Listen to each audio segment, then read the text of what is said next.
to CCN Midday News. I am your host, Captivating Christian, and here are some of your top stories for today, the 8th of July. President Donald Trump has officially withdrawn the U.S. from the World Health Organization as the pandemic spikes.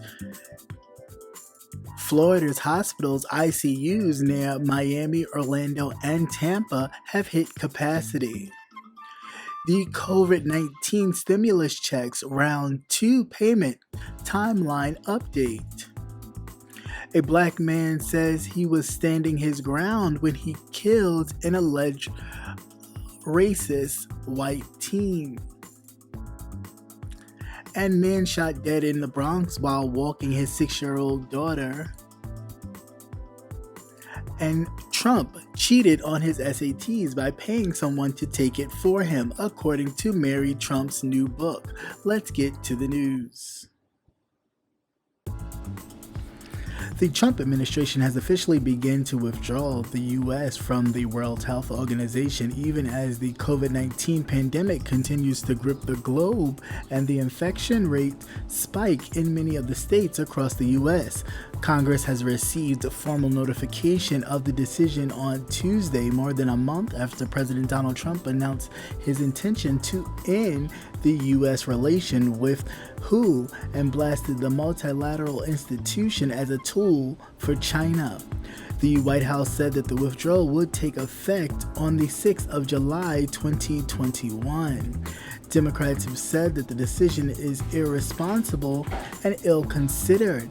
Nothing it comes as the pandemic is raging and international cooperation is vital to confront the crisis. The fundamental withdrawal comes as the United States nears 3 million reported coronavirus cases and more than 130,000 deaths, according to Johns Hopkins University data. Globally, there are more than 11.6 million cases and almost 540 deaths. So here's my open thoughts on this breaking news today, which is the 7th, but it will be posted for the 8th. Midday News. Trump leaving the WHO organization, which is the World Health Organization. Now, of course, he says it's because of China. He thinks that the World Health Organization predicates to China. Of course, that's far from the truth. The facts of the matter, I believe, and of course, these are just my thoughts, but I believe it's because they talk about the virus. And, they're always talking about the numbers, and expanding on the numbers makes him look bad because he failed. So he's trying to eliminate anything that will shine a light on the actual numbers and figures. The fact that the United States is now at the highest rate of death and infection in the world dealing with this coronavirus is problematic for this president. So, of course, he would leave the World Health Organization because it makes him look bad. However, he is also doing the country a disservice because the World Health Organization helps with pandemics and helps us keep an eye on raging viruses and things of that nature that may affect other parts of the world, and to keep them kind of at bay from hitting our shores before we send our own team of doctors out to help and scientists to discover a way to combat up and coming viruses and things of that nature. So this could be a bit problematic, but am I surprised? Absolutely not. Again, it's all about him and his bottom line. So if he feels like it's affecting his numbers and it may not get him reelected, then so goes the WHO's program. As far as the United States participation in it. But the United States plays a big role in it. We, scientists, doctors, So I think it's a bad move, but hey, what do I know, right? In Florida, 43 hospitals, ICUs, in 21 counties have hit capacity and show zero ICU beds available, according to the data released by the Agency for Healthcare Administration. This includes hospitals in the following counties: Miami-Dade, Broward, Hillsborough, and Orange. Another 32 hospitals show ICU beds available of 10% or less. In addition, 14 hospitals have hit capacity of non-ICU hospital beds, and another 54 hospitals have 10% or less non-ICU beds available. Okay, so once again, here are my thoughts on this particular story. So Florida has now become the southern epicenter for this coronavirus. New York was the northern epicenter, and Florida has become now the southern epicenter for this coronavirus, COVID-19 pandemic, right? Okay, so you had a governor who, like Trump, didn't really want to pay attention to it, wanted to go on his business as usual. Like, if you ignore it, it'll go away. This is the same governor who, who said that Florida is God's waiting room. Basically, that, people go to Florida to just wait and die. So he was not concerned about elderly people catching the coronavirus, because in his words, and I'm paraphrasing, that they were going to die anyway. So with that mindset, again, here I go again. Why are you surprised? Miami-Dade County, Broward County, there's some other counties, Hillsborough County, which includes Tampa, Broward County, which includes Fort Lauderdale, and Miami-Dade County, which includes the city of Miami, and Orange County, which includes Orlando, have all their hospitals are, if not at capacity right now, the ICUs, they are reaching capacity, and fast. This is basically telling us all that this virus is really nothing to play with. Yeah, we make light of it, or we try not to focus on it, but it is still something that we do not have a handle on what it is, what it does, what it affects, how it is contracted. We still do not know. So until these things are known to us, I think we just need to buckle down and do the precautions that we need to, and really stop playing, because obviously this virus is not slowing down, at the least.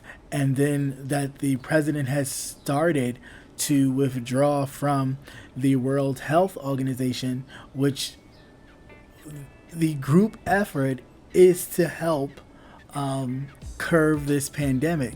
And the fact that he wants to step away from it, basically because the numbers make him look bad, because right now the United States is at number one, and he can't fix that or change it, because the World Health Organization just puts out the facts. And it's problematic for this particular president. So like this president, you have a governor who, doesn't care anything about the lives of his citizens. All he cares about is what it looks like. And if he ignores it, it'll go away. And apparently it's not going away. And the areas that it is affecting, the ICU hospital, beds in the hospitals themselves, will be problematic, because shortly the doctors will be deciding on who gets to live and who dies. And that's the part where it becomes really problematic, because then you start to see who they're going to start to allow to live and who they're going to sentence to death. A second round of COVID-19 stimulus checks are looking increasingly likely. The Trump administration has repeatedly sealed interest in a second round, and President Donald Trump himself has explicitly said that his administration has plans for a drastic second round of payments for the American people. On Monday, Senate Majority Leader Mitch McConnell, who has previously disagreed with the idea of additional stimulus checks, said during a public appearance that a second round could well be part of an upcoming stimulus package. That doesn't mean, however, that anyone should expect a stimulus payment to arrive by mail or in their bank accounts in the coming weeks. The Senate is currently on a 2-week recess and will have another summer recess in August. The GOP political support for a second round of stimulus is slowly increasing in the last month. In a June 22nd interview, national political editor asked Trump whether the American people could expect another round of stimulus checks. Trump's reply was unequivocally confirmation and additional, "We will do another stimulus package. It will be very good, very generous." Then asked how much money people will receive in their second stimulus, Trump said, "We'll find out about it." So here we go, some more commentary on this particular story. So as far as the round 2 of stimulus checks update, how do I feel about this? I think it's BS. At this point, everybody is scrambling to make sure that they do something to tip the scales or tip the voters in their favor. So, of course, there will be talks of a second stimulus, and of course, Mitch McConnell, who vowed that there would not be a second stimulus at all, says, "Oh, well, yeah, there might be a change," or, and I'm paraphrasing, of course, but there might be a change and there may be a second stimulus. Of course, his seat is up for grabs this election cycle, as well as the president's. So yeah, a lot of his hard talk right now, he may start to see that he doesn't have as much as a grip on retaining his seat as maybe he thought he did. So I'm thinking, this is just my thoughts, but my thoughts are, his home campaign got into his ear and said, "Hey, you may not be so sure in this seat. You may want to retract or rethink some of the things that you have said, moving forward about not having a second stimulus." And these are things that could affect him come November. Nobody has a secure seat. And the more, these things rage on with the pandemic going as long as it has gone, people out of work, some people working but at limited capacity, and some people unsure if they will even have a job to return to. This is all problematic for anybody running for office at this point, and especially if you're on the other side pushing, keeping the government, trying to reopen the government even though the pandemic is still raging, and so who knows how this is going to work out. William Marcus Wilson, a 21-year-old black man from Sharpsburg, Georgia, had been charged with felony murder and aggravated assault in the shooting death of Haley Hutchinson, a white teen from Belleville. He was arrested after fatally shooting at a truckload of benevolent racists who were attempting to steer him off the road. Wilson's attorney said that he should be held at the same legal standard as white defendants who utilize the state's controversial stand your ground laws, his defense attorney stated, according to News 1. The incident took place on June 14th. Hutchinson was inside the truck that was pursuing Wilson and his white girlfriend. The occupants in the vehicle were screaming racial slurs at the two of them. Wilson, who is legally allowed to carry the weapon he used to defend himself, should never have been charged, according to his attorney's defense. According to reports, William Marcus Wilson was out with his girlfriend at night in the Sharpsburg, Georgia area when he and his girlfriend were called racial slurs by a group of other teens. After Wilson and his girlfriend decided to leave, the teens followed them, driving behind them and screaming racial slurs while playing music from the movie The Purge. When the other groups tried to drive them off the road, Williams fired off a warning shot, striking Haley Hutchinson, one of the people in the truck trying to run Williams and his girlfriend off the road. So here's my commentary on this one. I'm here for the shits on this one because it's always when there have been cases where the stand your ground law has been used with white Americans, it's always been justified in the killing, and we move on. These people haven't even been arrested a lot of times, and sometimes they've only been arrested due to the outcry of the people.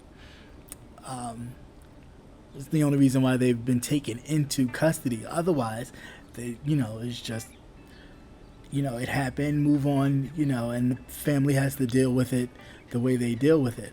But this is an interesting case, however. There's a black man who is using the stand your ground law, 21-year-old. He was out with his white girlfriend, and these teenagers were heckling them, saying racial slurs and so on and so forth. And I guess when they decided to leave the place where they were at, they were followed and chased.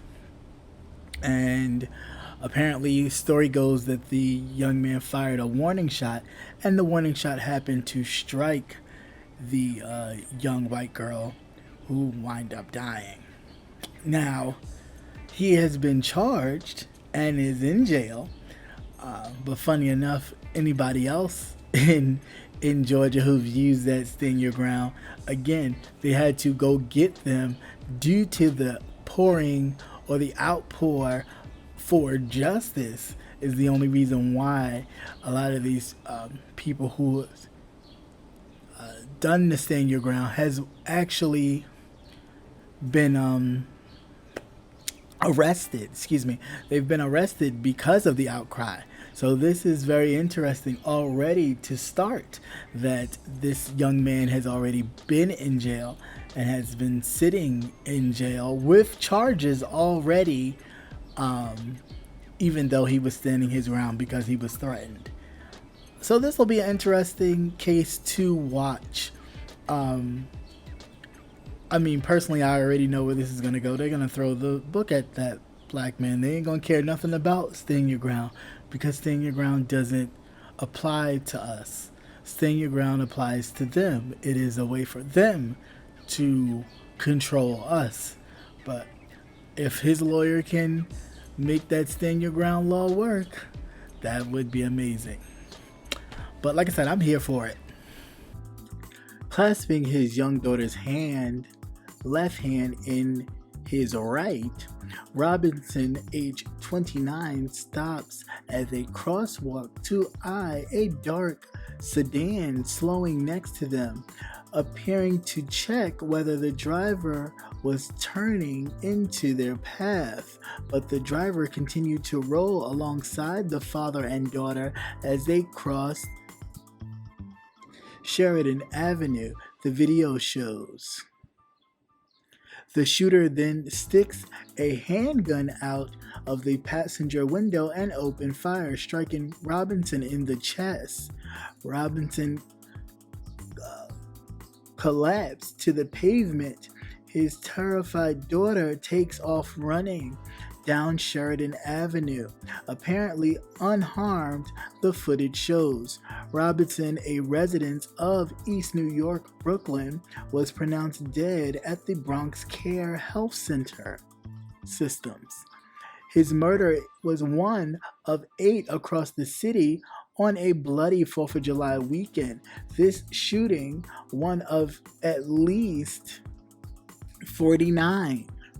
Authorities have yet to make any arrests in the case and are asking for anyone with information to call Crime Stoppers at 800-577-TIPS. Again, that's 800-577-TIPS.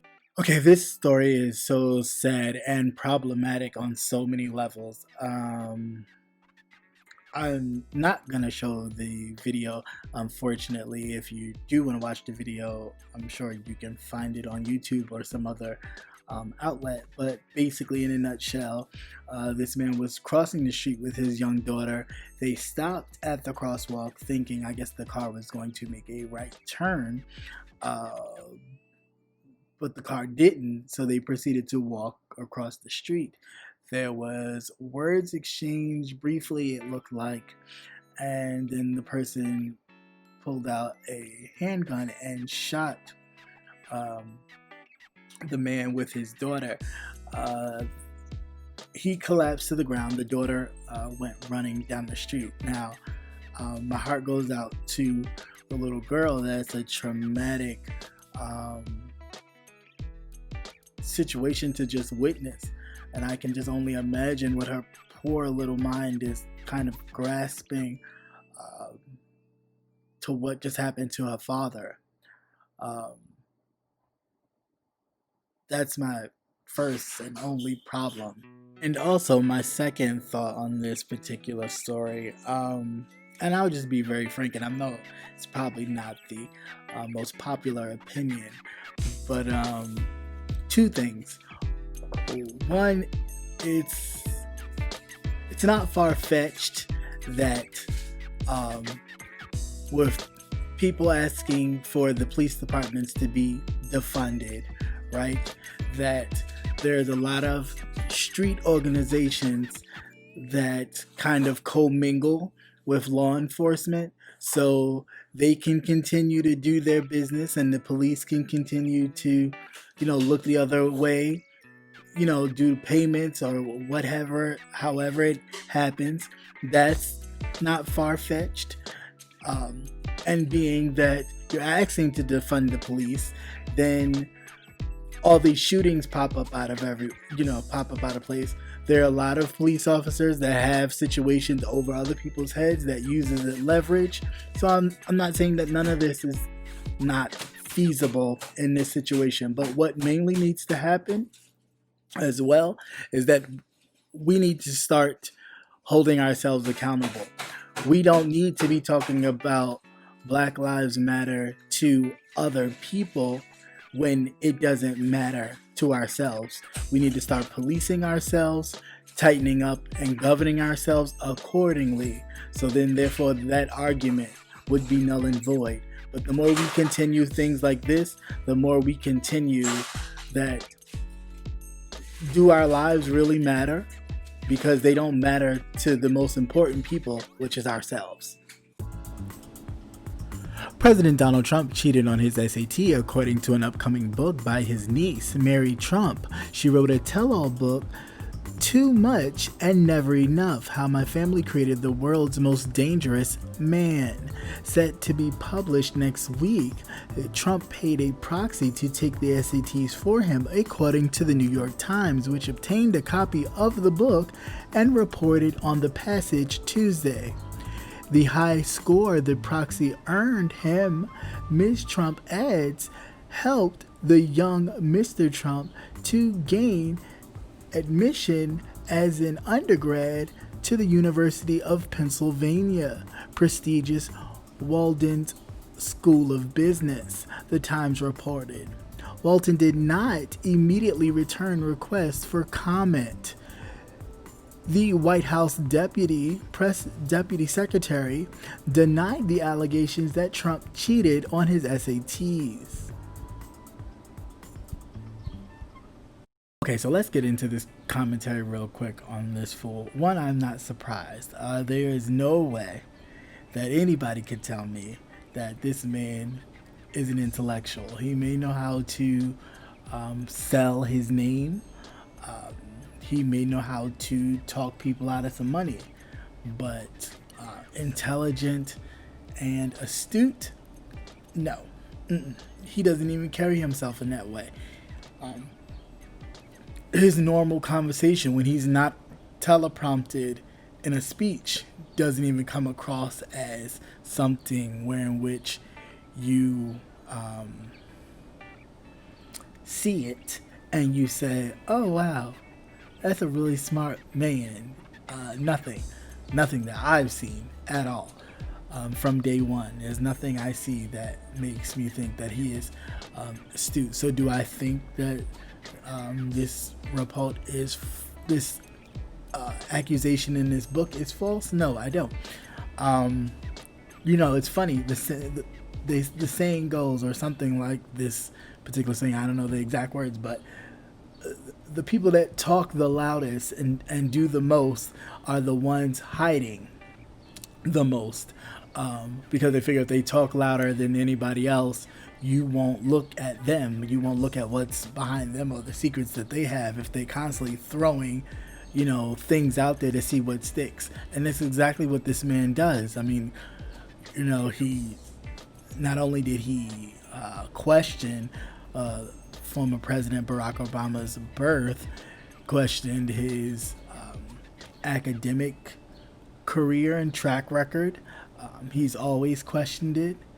Always asking to see papers and don't believe this and he doesn't believe that. And it's just like, it's really funny. Here you are cheating on an SAT so you can get into Ivy League school. But I mean, it's something that they do. The scandal that just happened, where these actresses are not even really going to do any real time from taking away from scholarships from other students when you have the finances to pay for your children to go to school without a blink of an eye. But the fact that you still want more for them, to get them scholarships and athletic scholarships and stuff that they weren't even doing, and so on and so forth, is ridiculous. And it just shows the crookedness in this society, and how you can get people beneath you to support something like that and make them feel like you're one of them because you've cheated the system and was able to amass the fortune by cheating. Like, what kind of signals are we sending? It's funny, but I'm over it. I'm not surprised. Of course, I believe the White House will try and stop this book because, they figure it's going to look bad on the election, but he can't look any worse than he already looks right now.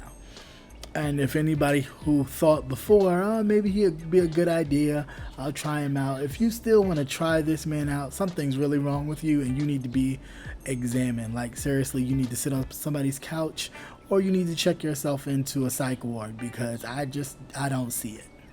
I don't see it. I really, really, really don't. And, we can tote about, oh, he's done the prison reform bill that Van Jones secretly drafted.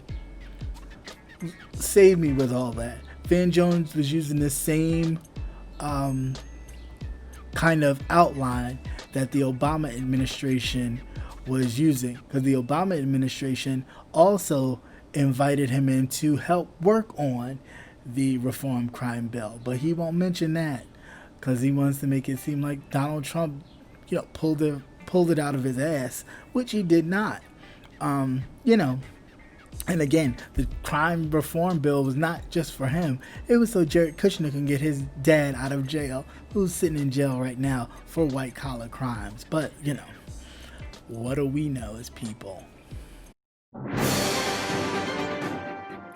Once again, thank you for watching CCN Midday News. Hope you enjoyed. Please like, share, and subscribe. Also hit that notification button so you will never miss another news update. Have a great day. Peace.